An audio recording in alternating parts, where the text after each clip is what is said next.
A double tap was ordered to kill everyone on board that craft.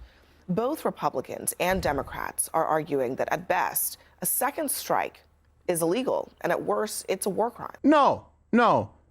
Republicans, conservatives are not arguing that at best it's illegal. They have confetti. Pete Hegseth, Secretary, I don't want to say defense, Secretary of War. This is going viral everywhere, and it's just really funny to me that CNN has to cover our Secretary of War posting a Franklin the Turtle meme. Well, they don't have to. They don't have to, but they do it and they cover it seriously. They do it because they love it. Like, and just to be clear, in fact, Franklin the Turtle never had a rocket launcher. I'm like, oh, yeah, okay. Yeah, thanks. Oh, the cartoon. Okay. Hegseth, but I want to get to what it is that they're actually saying. We talked about this when, for example, you had these representatives tell people it's okay to defy unlawful orders, and they mischaracterize unlawful orders, right, encouraging sedition. And the left, they don't actually care about the troops. They never have.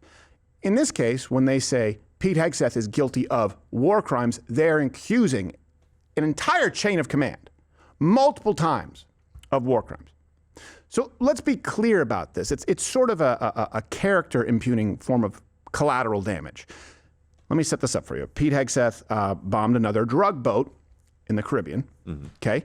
All of this, the reason everyone's talking about it stems from a hit piece in the Washington Post titled "Hegseth Order on First Caribbean Boat Strike Officials Say Kill Them All," and they claim that it seemed like he might be guilty of war crimes, right? That's what's been circulating. They claim that Hegseth gave a spoken directive to kill all helpless survivors, and naturally, CNN jumped on the bandwagon.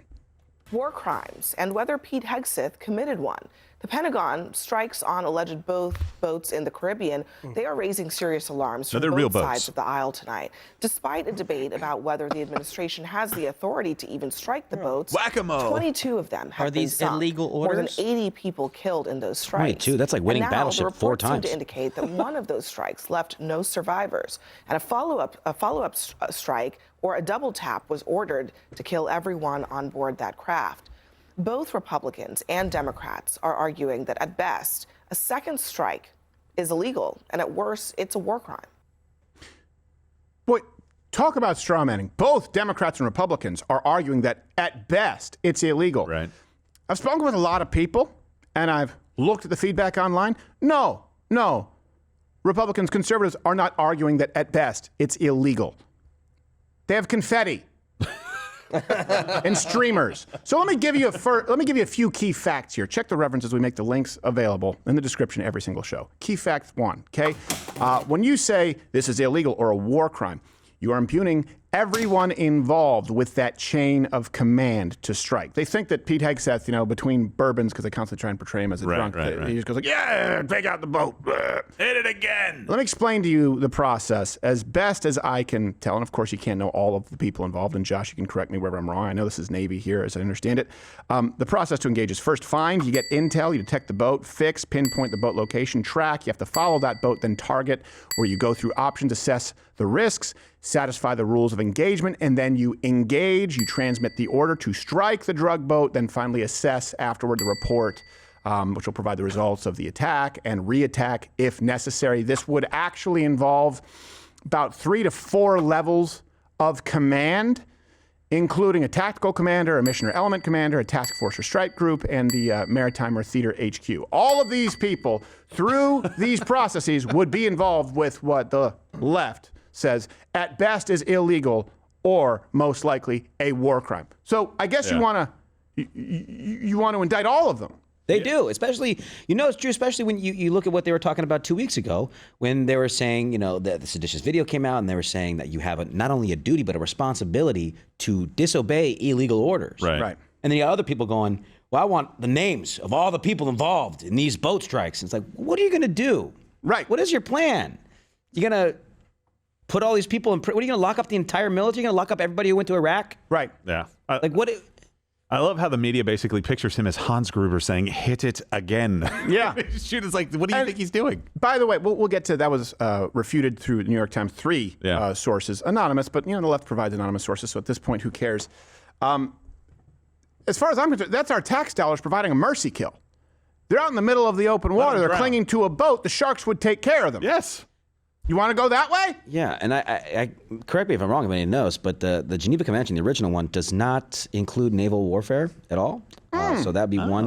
That'd be one doctrine. There's an updated one, a second Geneva Convention. That one states that you are not allowed to attack injured combatants if they're on a medical aid ship.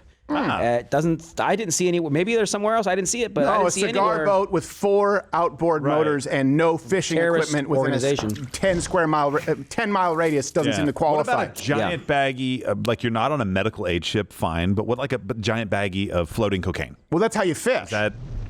It makes the fish very happy, the cocaine. They swim fast to the boat, and you can take the hook out because of the smile on their faces. That's true. You make the fish happy, you make me happy. Yes. You make everybody happy. The cocaine is happy.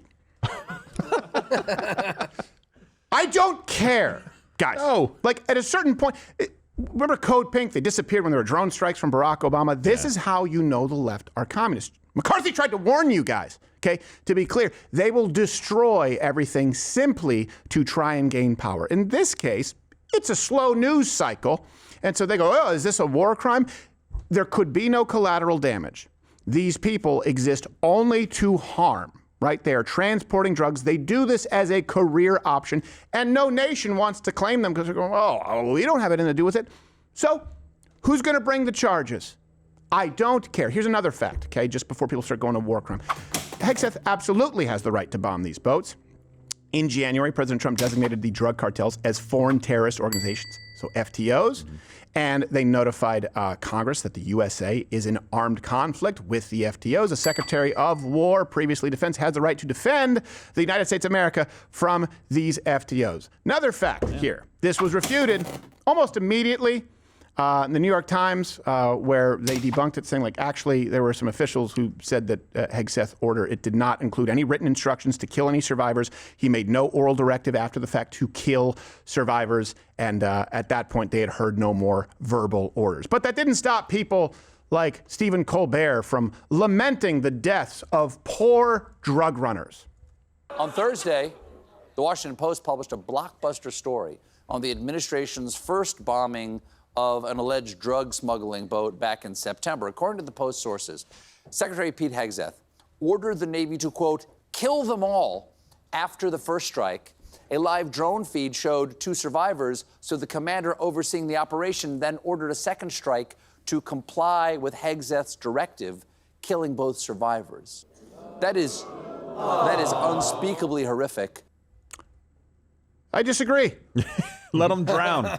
Let them drown. I disagree. By the way, the second strike would be to ensure that the drugs are destroyed so another boat of scumbags can't go out and retrieve it. But I tell you what, I don't care. If you are going to declare a war crime against a terrorist operating organization where there can be no collateral damage, these are the moving goalposts, right? It was, look at these women and children, whether it's Afghanistan, insert whichever war here. Now, there's no one to be found other than hardened criminals running drugs that kill. How many people were killed last year from just fentanyl overdose? It was about 75,000. I want to say 76,000. Something like that. More Americans have died from drug overdoses, certainly opiate overdoses, than were killed in Vietnam. Like, they move women and children. Okay, just drug runners on a cigar boat with lots of drugs. It's still a war crime. Seems to me like you're playing politics. And for his part, Hegseth isn't playing that game. He did respond with this picture of Franklin the Turtle captioned for your Christmas wish list. It's a little close to shore, I think. Yeah, it is a little close to shore. Okay. I think Franklin's a little more aggressive than our military. I hope he's hooked in with a lanyard. Which, by the way, I was laughing so hard when I saw it. I just love that they posted this officially to social media. That's the ultimate, like, okay, all right. You align with the drug runners. You align with the people trying to smuggle drugs, which, by the way, they could just as easily be smuggling human beings, right? Sex trafficking as well. Thank God no one else was on the boat. No doubt armed as well. Right. People forget about this. You're talking about there's a couple guys clinging to a piece of the boat. Were they armed? Do you think they were armed? They were probably armed. We have a word for that. We're not allowed to use it anymore. But right. In the Army, we called it a squirter. I don't know why you can't use it. Wetter is better. Nice. Anyway, all of this really shook our favorite dictator out there, Maduro, prompting him to make a call, but he was met with voicemail. You have one unheard message. First unheard message. Hello, Franklin Turtle. Please, no war. No war. Only peace. Only peace. I see plan in your book, Turtle book, and this is war. Pero war is bad. Please, find it in your shell to choose peace. Only peace. No war. And please get this message to Splinter. End of messages. All right, smooth as butter. I didn't know about that last part. Yeah, you snuck that in there. Yeah. I think he confused his turtles. He did. Different turtles. They don't all talk. And just to show you that Canada is a land of vaginas. There you go. The publisher of Franklin the Turtle responded to Hegseth's post saying, Franklin the Turtle is a beloved Canadian icon who has inspired generations of children and stands for kindness, empathy, and inclusivity, even drug runners.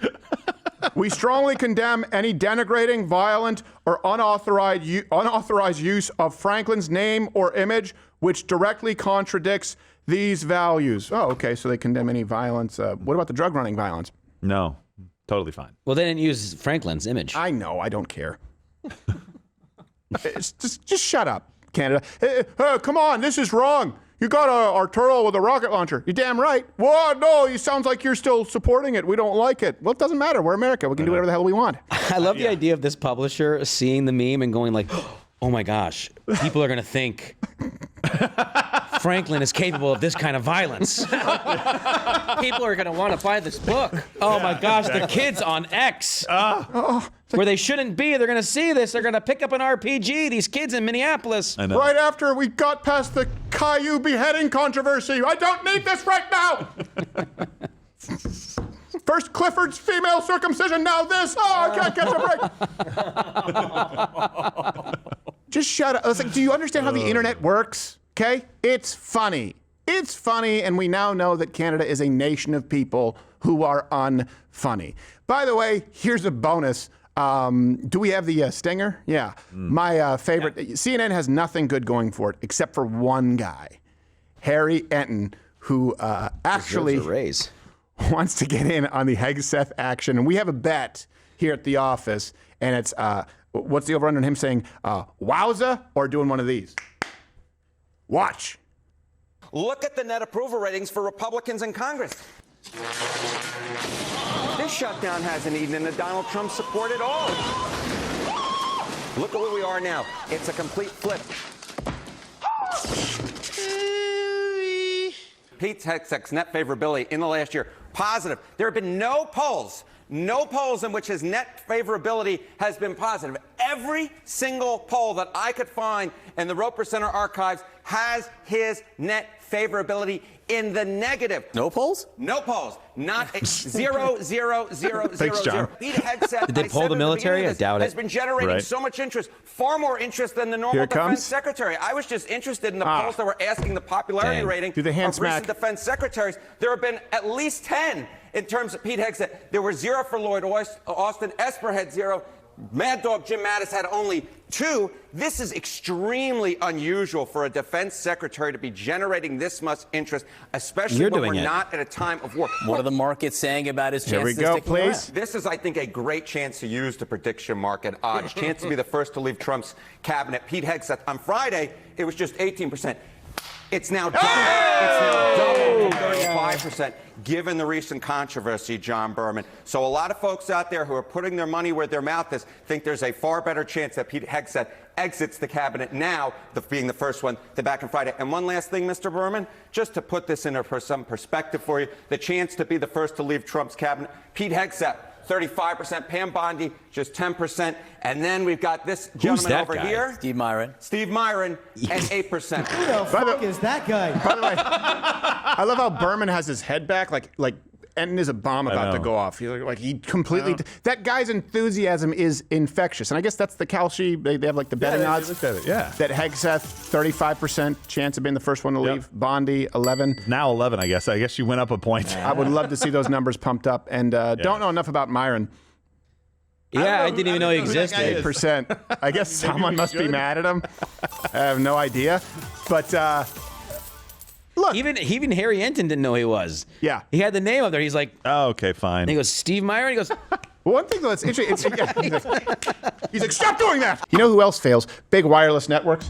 That's why I see how I fit that in there. Nice. Beautiful. Pure Talk Wireless. Pure Talk, who are a sponsor today. Go to puretalk.com/Crowder. Look, if you look at some of these big wireless companies, they just give your money to people who hate you. You get the same service, you get the same phones, and actually a lower bill. I was out in a more rural area this last weekend, and I had much better service. But you got unlimited talk, text, data, 30 gigabytes of hotspot usage for, I think it's like $29 a month, and you can call someone, get American-based customer service. And by the way, this is a new deal from them, $29.95 for life per month for unlimited talk and text. Anytime I had a problem, I've called someone, I've gotten them on the phone. Yeah. So, why not? Give it a whir. The deal runs through Sunday, by the way, so you have to sign up by Sunday to get the $29.95 for life. Sunday. Sunday.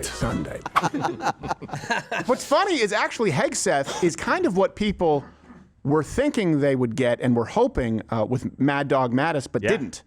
Yeah. Think about that for a second. Like he is, people were saying, Mad Dog Mattis, he's going to go in and he's not going to care. No, it was very subdued and disappointing. And Hegseth, the guy who they said was a morning show host, right, to try and discredit everything else he's done, he's all in. He doesn't care. The Franklin the Turtle, that's no small thing. That's flipping the bird to the media. And keep in mind, his response obviously is being a happy warrior to people who would like this man to effectively be locked away for life for war crimes. Like, that's not a small accusation. executed even. Yeah. I'm sure some of them would call for it. Here's another opinion that I have. International law is kind of not a thing. It's more of like an opinion. Yeah, it's more of like a suggestion. No, didn't they just nail that Kim Jong-un guy? Yeah. Or that Vladimir Putin guy, or that, I don't know, Maduro guy? Yeah, that's a good point. It's like, they gave the Nobel Peace Prize to the lady who actually won. Right. And went to jail. Oh. Yeah. Oh, well, the Peace Prize has a good history with Yasser Arafat and yes, that's Hitler. True. No, he didn't get the Peace Prize. He got Times Person of the Year. Admonish,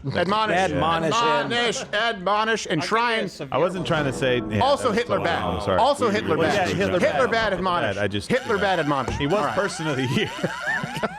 Hitler, no bitch. I mean, No bitch for Hitler. Why you turn this into room of war? I did. He was. No war. Hold on, time out. His Man of the Year, not just person. At peace. Gerald, he loved the war. They love war. Warmonger. Gerald Morgan, he loved two things. He loved a guar, he loved culo. That's what? It's Espanol. It's Espanol. No, I understand what it You means. figure it out later. You are now. You are a bird for guar. Guar hawk. This is all because I said Hitler was Man of the Year. I didn't vote. I love how you leaned in. I walked you right in. I don't care. I'm happy that drug runners are dead, and it's cool with me. And I know you see them, but this is about regime change because Donald Trump posted a truth, I believe, where he said that Maduro needs to leave Venezuela. Yeah. Or they're gonna. I think they said they would do something. Was it freeze their airspace? They would do something with their airspace. Interfere. And here's the thing. I've seen the response with people saying, well, I think the people of Venezuela should be in charge of their own debt. The United States shouldn't enter in. I get it. Regime change won't work out well. That doesn't really work. I understand that. But you are missing the point. The people can't be in charge of their own destiny. That's what a dictator is. At least the good ones. Yeah. The good ones don't allow the people to rise up and throw them out of power. Right. Yes, of course, Hitler bad. Okay, fine. Yeah, Man of the Year. I'm sure guys are just Man lining of up the to Year, Hitler volunteer for bad. their boats. Got it. Right. Yeah. Exactly right. Yeah. No war. But if you criticize, we castrate, kill you. Take it from me, Super Bigote.